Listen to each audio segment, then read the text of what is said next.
starts right now. First at 6, blowing the whistle.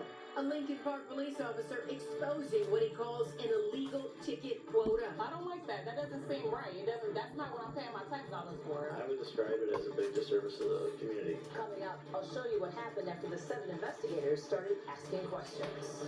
Plus, camping out for cannabis. Look at that.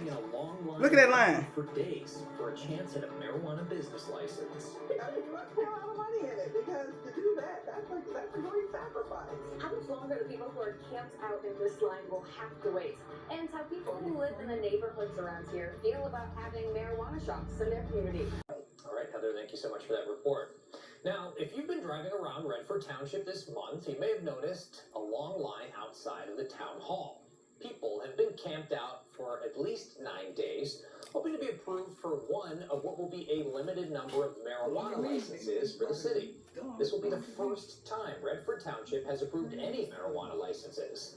7 News Detroit reporter Sarah Michaels went to that long line today and has answers on how many people will be approved, when, and how people living in the area feel about it all.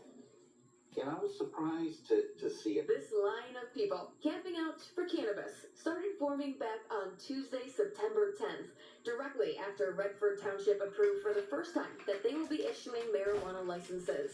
I was anticipating seeing them out here in mid-October. The want-to-be marijuana merchants are lined up right outside Redford Township Town Hall and outside Township Clerk Gary Christie's office. He has watched them out there for over a week already, and they'll have to continue camping out here until October 3rd if they want to keep their place in line to submit a marijuana license application to the township. The applications will be accepted on a first-come, first-served basis. If you leave the line for anything without a replacement, even just to go to the bathroom, I'm told you're out. Why do you think that people are so eager to apply for one of these licenses? Well, I think a couple of reasons. I think that there's a limited supply, and they think they're going to make a lot of money out of this. Probably. I tried to talk to each one of these dedicated cannabis campers, but was told by most they aren't allowed to interview as they're waiting in line for a cannabis company. Companies that, according to this graph from the Cannabis Regulatory Agency, are doing very well. It shows that marijuana sales continue to skyrocket in Michigan, even setting a new sales record in August, with the industry selling more than $295 million worth of marijuana. Wow. They're going to have shifts. It reminds me of KOA when we go camping and we want the best sites. Redford Township resident Karen K. Rush lives down the street from where a marijuana dispensary could be built. Here's a map of where the dispensaries are allowed to be placed.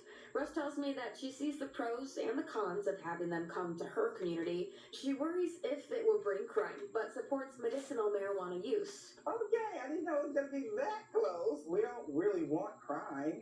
But if people need to help it, if they need it to get well. There's no limit to how many marijuana licenses will be given out. However, there are stipulations as to where dispensaries can be built that will limit that number.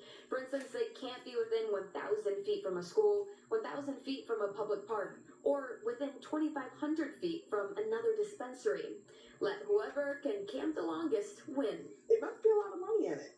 I mean, you must pay a lot of money in it because to do that, that's a great sacrifice. Reporting in Redford Township, I'm Sarah Michaels for 7 News Detroit. We'll have to see who wins that marijuana lottery there.